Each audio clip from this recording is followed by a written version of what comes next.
Just before 2 in the morning, a car slides off a gravel road in rural Minnesota. The driver isn't hurt. He calls his father, calm, certain of exactly where he is. For the next 47 minutes, father and son stay on the line while a truck circles the area the son described. They find nothing. Then, mid-sentence, the father hears his son say 4 words. The line goes dead. Hours later, investigators pull the phone records and discover 19-year-old Brandon Swanson was never anywhere near where he said he was. 25 miles off, in the opposite direction. He has not been seen since. No answer. For over 16 years.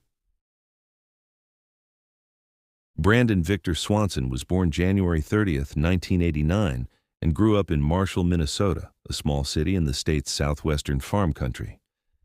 He graduated from Marshall High School in 2007 and enrolled at Minnesota West Community and Technical College's Canby campus, where he was studying wind turbine technology, a growing field in a region increasingly dotted with turbines across the flat prairie.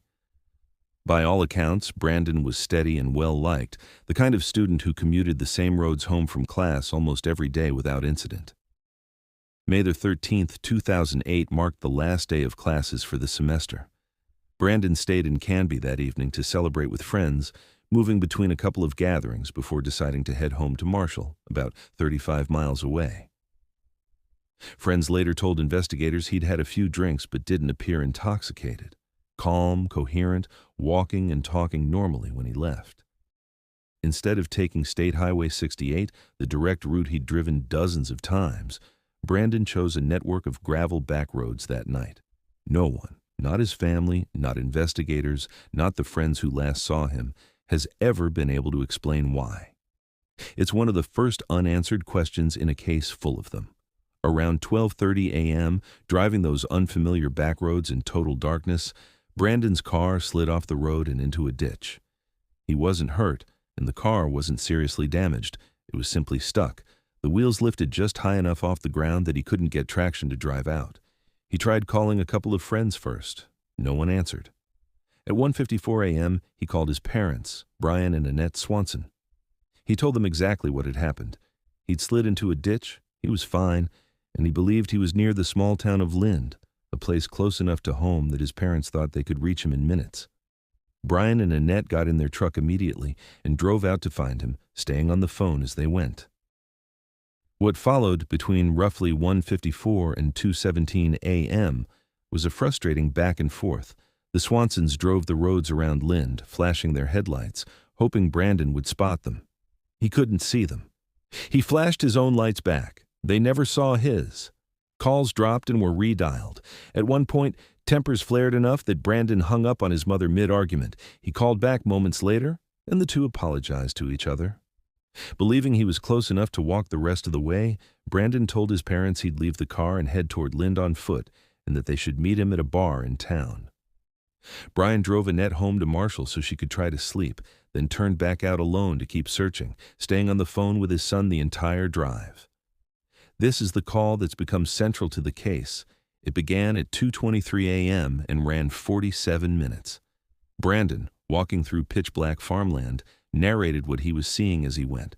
Gravel roads giving way to open fields, 2 fence lines he climbed over, the sound of moving water somewhere nearby, and distant lights, and he was certain marked the direction of Lind.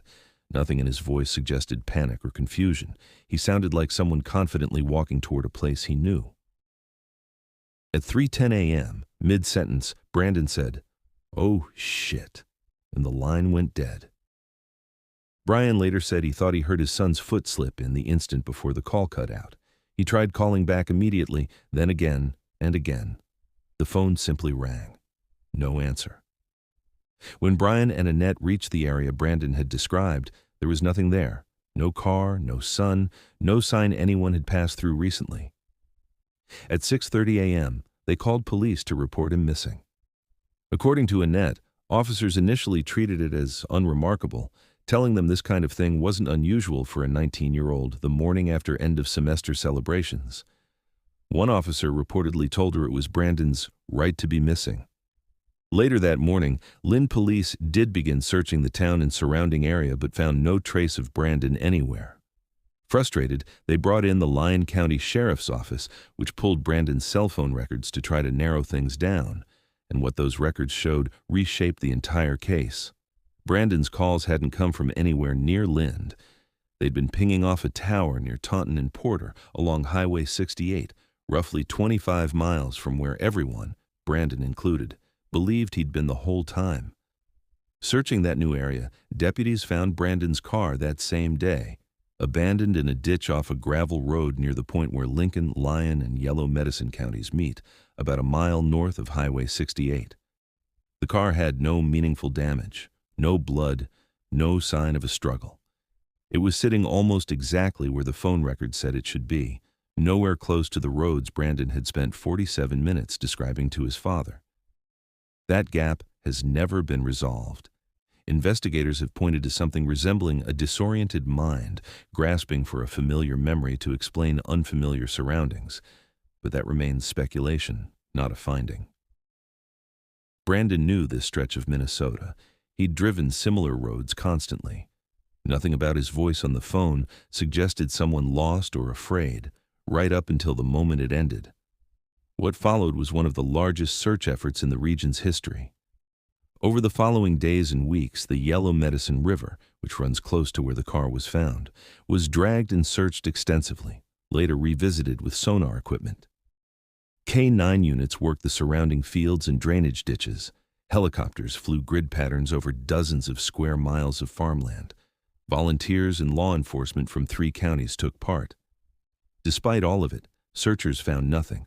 No footprints, no clothing, no phone, no wallet, no physical trace pointing in any direction at all. Foul play has never been ruled out, though no witness, physical evidence, or lead has ever tied another person to Brandon's disappearance. The theory that's dominated discussion of this case for over 16 years is that Brandon, walking through total darkness across terrain crossed by steep drainage ditches in the river itself, may have fallen in and drowned, which could explain the total absence of a trail. It's never been confirmed. No remains have ever been recovered, despite repeated searches using increasingly sophisticated equipment. Some who've examined Brian's recollection of that final call have focused on the sudden shift in Brandon's tone right before it ended, reading it as a reaction to something unexpected rather than a simple loss of signal. That interpretation is disputed, and it's worth being clear about what actually exists here. There is no recording. There never was. What we have is one father's memory of the last 47 minutes he ever spent with his son. Brandon's disappearance changed how Minnesota handles missing persons cases. Brian and Annette spent the following year lobbying state lawmakers, and in 2009, Minnesota passed Brandon's law, requiring police to begin investigating a missing adult report immediately rather than waiting on the assumption that a young person had simply stayed out. Governor Tim Pawlenty signed it with the Swansons in attendance. In 2010, the case was formally handed to the Minnesota Bureau of Criminal Apprehension, where it remains open today. Search efforts have continued periodically in the years since, including expanded sonar sweeps of the river as recently as the last decade, whenever new leads or new technology have justified another look. Brandon's family has never stopped pushing for answers, keeping his story in front of the public in the hope that one tip, one piece of new information, might finally explain what happened after 3:10 a.m. that morning. More than 16 years later, Brandon Swanson has never been found. No remains, no belongings, no confirmed sighting. It remains one of the most studied unsolved disappearances in Minnesota history, a case where investigators know, almost to the second, exactly where a 19-year-old was standing before he vanished, and still have no idea what happened to him next. If you were investigating this cold, what would you check first? The river, or the 25-mile gap in his own account? Let me know in the comments. And if you want to see where this series goes next, subscribe. Cold Case Archive is only getting started.